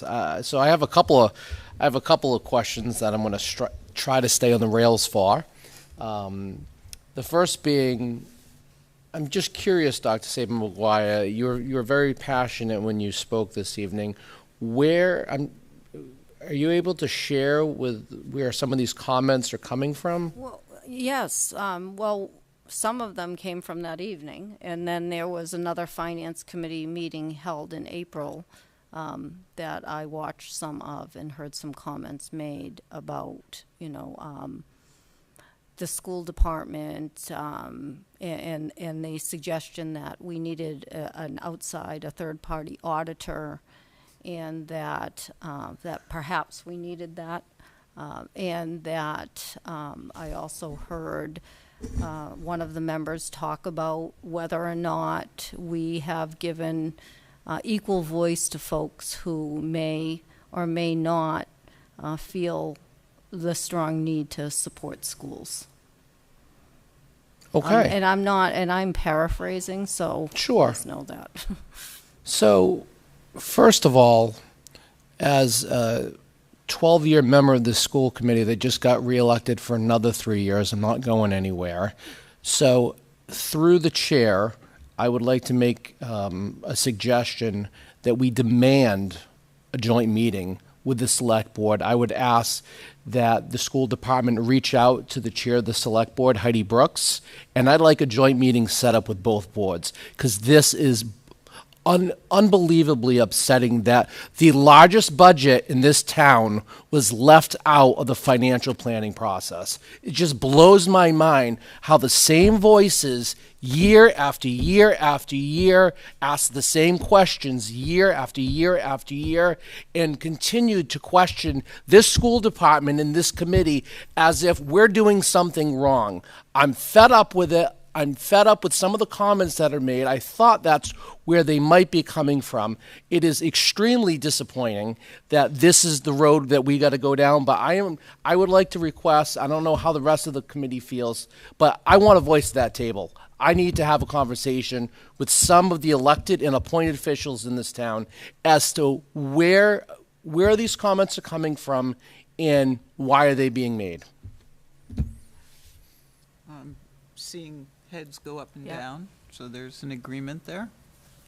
I think then we should ask for a joint meeting so that we can address those questions before town meeting and maybe help them see it our way. I just know that I'm personally getting extremely tired of the budget cycle, and nothing to do with the school department here or the way it's operated. Mr. Kiley, Dr. Saban-Maguire does certainly do a fabulous job here, but it's the same antics that are pulled year after year, specifically coming from members of the finance committee. Yeah, I did listen to that finance committee meeting, and the question of bringing in an outside consultant to look at our budget, it was only made by one person, and there was pushback by other members, so I don't feel it is a reflection of the whole committee. Sure. and also the comments about certain segments of the Dartmouth population not caring about education. That was one member of the committee, a different member. And I don't believe it reflects the entire FinCom's opinion. But that is too, you're right, that is too many. Yeah. So I do feel that last year at this time, we had a better understanding of how both the select board and FinCom felt about our actual budget. And this year, I don't have a firm grip on that. Do you, Mr. Kiley? No, I have a sound understanding of how the town administration feels about it, which is better than where we were previously. So we have that. I do believe that, that there is support, but it obviously the boards act, as they will act. And I have no communication from them as to, their level of support for the plan currently in FY26 or moving forward as a body. Was there any indication at that meeting? No, last Monday, no. No, the agenda for that meeting really wasn't about the school budget. It was about the town budget and projections of the future. I think that we thought something was going to be discussed, but we just didn't get there. It's just extremely disappointing. I'll leave it at that. So I've only been on this board or committee 2 years.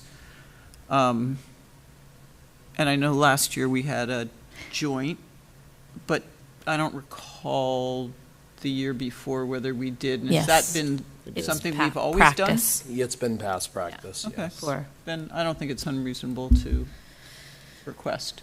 Yeah, feels exclusionary this year. It feels pretty bad. Okay. Yeah. Okay. Had a better word for that, but. Any other comments about budget? Okay. New business. They're going to talk about the last day of school, which will be Friday, June 13th. That's an interesting date. So I believe that originally it was going to be on the 12th, and it was going to be a half day, but we had a school cancellation day. We had the dreaded snow day. So we are proposing that Friday the 13th, 2025, will be the last day and a half day, And a half day, that's correct. and we need to vote on that. Motion to approve the last day, I'll make a motion to approve the last day of school, which is Friday, June 13th, 2025. Second. All those in favor? Aye. Aye. Opposed? Unanimous. Also in your packets, we have a school committee meeting schedule for the entire next 12 months, which is unusual. We only do it usually 6 months at a time. But no harm in planning ahead. We can always change it if things happen. Has everyone had a chance to look? And are there any conflicts that you know about? Yes, Kathleen. I certainly don't want the committee to shift on my behalf, but the earlier times in the summer, while I'm not saying that I won't make a valiant effort, I just work till 5, and I do work in Boston on Mondays, and even when I leave early, I barely make it back to town by 5:30. So I will make if the committee decides to start at 5. As long as you know I'm not shirking my responsibility, I may or may not have to be late on account of my employment. So I just want to add that. I understand the intent being the summer. I just don't have the summer off. and I'll do my best. Okay. Do people want to move it to 5:30, or do we want to stay at 5? Are you able to do 5:30? Yeah, I've been able to, and I may be able. Well, 5 is cutting it. Yep. Unless I. Yeah. I mean, you work leave from the work at parking 5. lot. I mean, I work until 5. Yeah, Right. yeah. So I've been able to make it for 5:30. 5 is going to push it for me, too. Okay. I think that we Is should fi- change it. Is 5:30 okay for you, Chris? Yeah, I should be able to get here by 5:30. Okay, All right. that's fine. We're all good on Yep. 5:30? Okay. Any other comments, conflicts? Okay, I will say Mr. Nunes is not here this evening, but he has informed me that he will not be able to make June 23rd. As long as he's the only person who can't make it, we can still hold that meeting. But if other conflicts arise, I just need to know, so we will know if we have a quorum or not.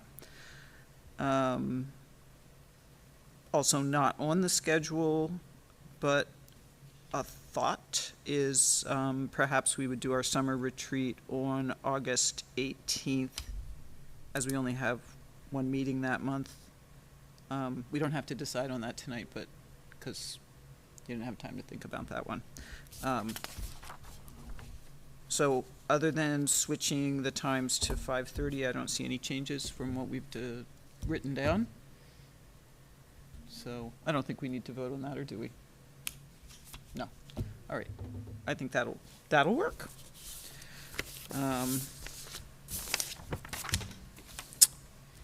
So how about superintendent's update? Great.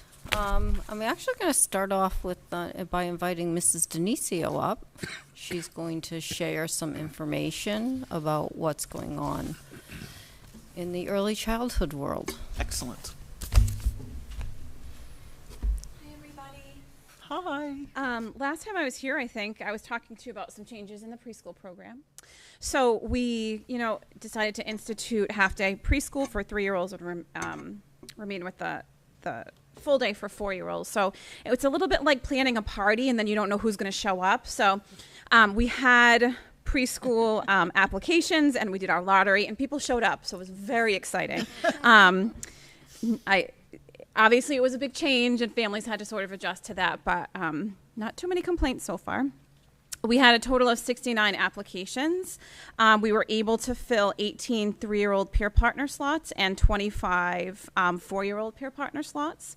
There is currently a wait list of 14 students, and those are all 4-year-olds. So in the past, our 4-year-olds used to get priority, and now because we opened up the 3-year-old classroom, it was sort of made for a little bit of a more equitable experience, which was a change for families, but I think a good change. So screenings took place this past Thursday and Friday. 46 little students came to Quinn School to be screened. They had balloons outside. They did an awesome job. It was a very organized and calm and welcoming environment for those families. And as you know, all of these changes sort of coincided with a new administrator at Quinn School. So I said, okay, Stephanie Riccardi, this is what we're doing now. And she has taken this and ran with it. Her and the staff have been very busy working on program descriptions and expectations for 3-year-olds versus 4-year-olds and sort of what that day is going to look like. So lots of good stuff happening at Cushman. The lottery and the application process was a success, and we are ready to move on to the 2025-2026 school year. So good stuff. Excellent. Thank you. Thank you so much. I had a couple other things that I'll update you on. One is MCAS. It's still going on. I'm sure, Mr. Oliver, you're aware of that, since I know that Yes, that's I a am. focus for you in your district. But I just want to say that our students, our staff, families, everybody's doing such a remarkable job with the new program. And special thanks to Jonathan, his technology team. I mean, they have really been working hard to support the schools on really a daily basis. I mean, just the other day we had a Wi-Fi disruption as students had many students had just begun the testing process, and of course, you know, everybody from our technology coaches to Jonathan, who's in jury duty, or he didn't get selected, maybe because of this, because he had to step out to deal with some of the challenges, but they were able to get things up and running. And again, I think that Wi-Fi outage, what was that related to? I think it power outage initially. So there was a power outage, and so those are the unpredictable things that happen that we have to contend with. And I'm just really grateful to, again, the school-based folks who they take it in stride, and they're just really incredibly flexible. And I think that it's really commendable what they're able to manage. The middle school alluded to their literacy night, but I have to tell you, I was able to attend the literacy night and listen to students who were finalists get up to a microphone or a podium and read their poetry out loud. And there was such a wide range of emotions expressed. I mean, there were some that were humorous, and there were some that were really moving pieces of writing that you begin to understand that even with middle schoolers who we think, or sometimes people joke, maybe don't have a lot going on, and they do. There's plenty of thinking going on, and what a wonderful way to give kids who might not otherwise have that opportunity, those quiet students who are quietly writing their thoughts or being creative, and some of what they're experiencing in the world around them, and they're able to put their probably pencil to paper isn't the right word, because I think everything's typed, but they did go to the microphone, and they were really proud. And it was really wonderful to see kids who had that kind of opportunity for self-expression. And some of the folks involved in that, I just want to mention, because there were, again, our educators there to support our students. There were probably, I'm not good at estimating, there had to have been about 30 kids who read poems, and there was some artwork as well. But Laura Gardner, Daniel I can never say his name right, Lefebvre, Stephanie Kamara, Susan Tulson, Paul LeConte, Susan Peach, Miss Peelick, Mike McLean, Erica Palatroni, Lauren Sagar, Vicky Varicus, and Sarah Dekas, all there to support our students that night, and it was really wonderful, and the kids were excited. And then the very next night was the Junior Honor Society and the induction of at the same school, and probably with many of the same people and other people helping to support that event as well. From what I understand, there were 64 7th and 8th graders who were inducted that evening. Both evenings, the DHS String Ensemble performed, so sort of as a welcome to the event. So that was really lovely. I'll move on to budget and capital improvement. Jim, Mr. Kiley, I think we've talked a little bit about it this evening. Yeah, I mean, I think we've talked budget. In terms of capital improvements, the town had indicated that they had expended the free cash at the October town meeting, so had very little to move forward with in the spring. What that meant for us is that they have placed of our technology request that was $250,000, they have moved forward a $50,000 recommendation. And then for our the project the biggest project that we actually have in the works right now is we have a bid that'll be opened on Friday for the fire alarm repairs at the DeMello and Potter School. They didn't have the money. And so what there will be is an article on the town meeting warrant to move money from the long-term capital stabilization fund, of which last year they put $1 million in, to fund this project. So it'll be a separate item, not included under the capital improvements, but obviously, it's an important project, and we're obviously well on our way to being ready to complete it with the bid opening this Friday. So hopefully that bid opening will be successful. We'll be able to get the funding on June 3rd, and we'll move forward and do that this summer at both of those buildings. The other capital improvement related item is the MSBA. We've, as you recall, we filed a statement of interest for the high school roof and windows with the MSBA. They have not acted yet on their accelerated repair program projects, and they do have a meeting on. They just had a meeting this past week, but they do have a meeting on May 28th. So I'm going to watch for that as the agenda comes out and see if that's going to be when they consider their accelerated repair projects. But I'll keep you posted as to progress on that. Thank you. And so under HR, we're hiring. We do have some, you probably have seen them if you're getting our Dartmouth email, but we are in the process of interviewing for leadership positions. I want to say the interviews for the middle school I had mentioned to you in my Friday update are for the assistant principalship are complete, and we're pleased to share that Justin Zexter has been appointed. He's a longtime Dartmouth educator and a well-respected math teacher, and so we're excited to be able to have him join the middle school team. And so you'll see in turn that the Potter and Dartmouth high school positions, the assistant and associate position respectively have been scheduled for next week. And so we look forward to hopefully at the next committee meeting being able to update you as to where we are with that. Again, lots of people involved in organizing that. I'm really grateful to Mrs. Paveo, Dr. Tebow, our principals, Peter Rossi, Ryan Shea, Melissa McHenry, and many educators have been involved, and it is a time commitment for them. So we appreciate their input because we do believe these are important hires, and we want to include as many voices as we can. At the same time, we're also now, as you can see, we're advertising for our content positions. So you'll be seeing even a few more job ads coming out. Under family and community engagement, I don't know if you got a chance to see the High School Musical, which was High School Musical. So I love saying that. The High School Musical was High School Musical.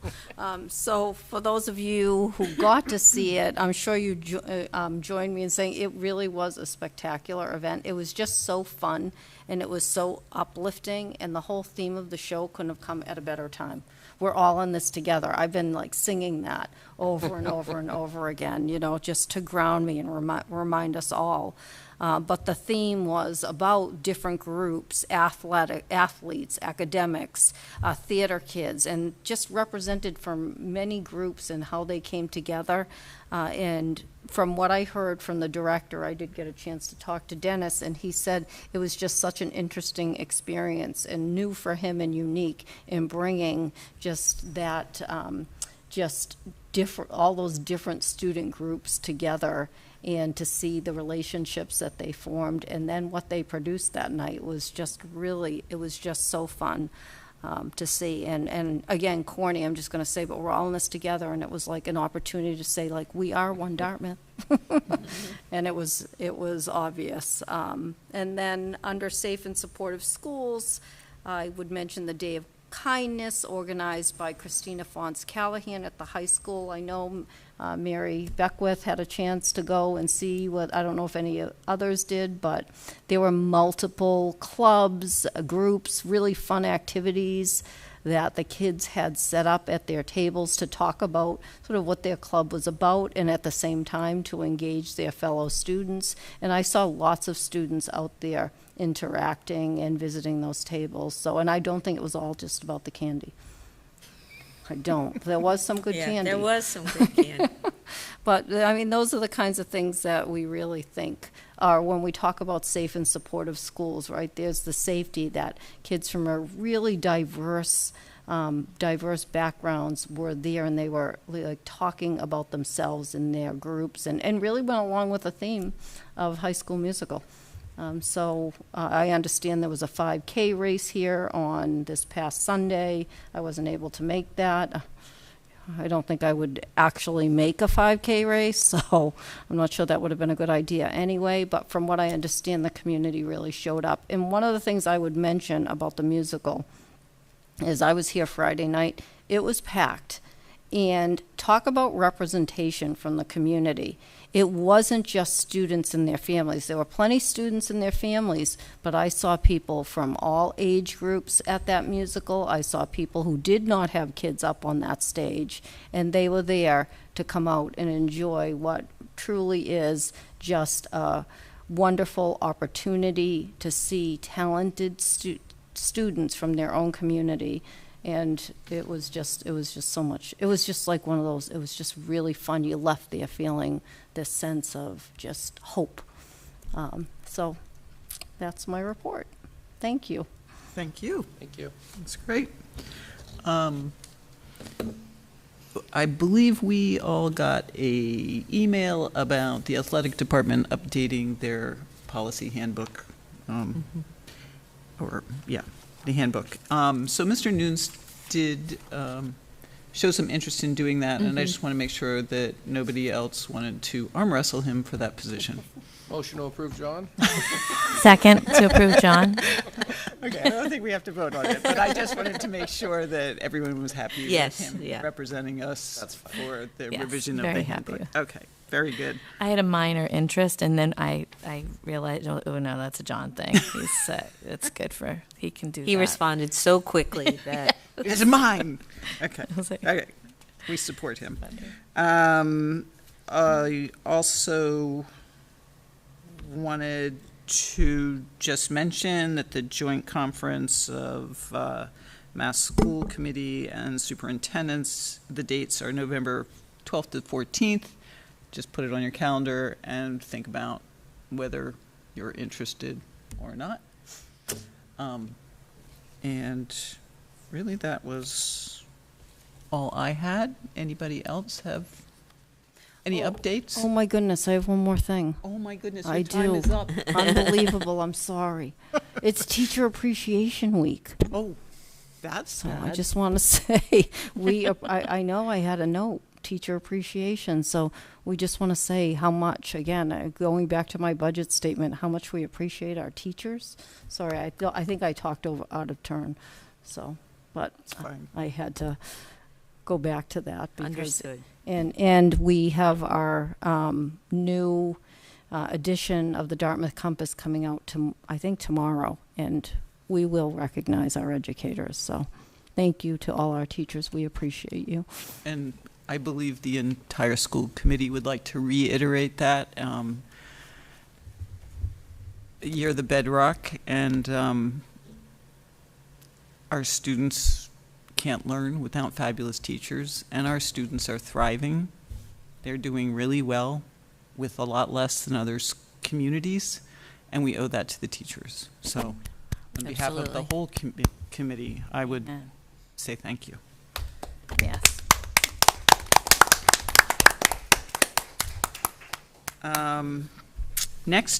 Our next regular meeting of the school committee is scheduled for Monday, May 19th, 2025 at 6 p.m. in the Dartmouth High School Media Library Center, as well as via live stream at www.youtube.com/DHSTV Media. I will now accept a motion to adjourn to executive session to discuss strategy with respect to collective bargaining where pursuant to MGLC 30A 21A3 to discuss strategy with respect to collective bargaining where an open meeting would have a detrimental effect on school committee's bargaining position, DAA and DEA. Motion to adjourn to the executive session. Second. And Roll not call, to return, right? please. And not to return. Oh, and not to return. Open session. Sorry. That's okay. Chris, You're good. Chris Oliver, Yes. Kathleen Amaral, Yes. Mary Beckwith, Yes. Bess Coughlin. Yes.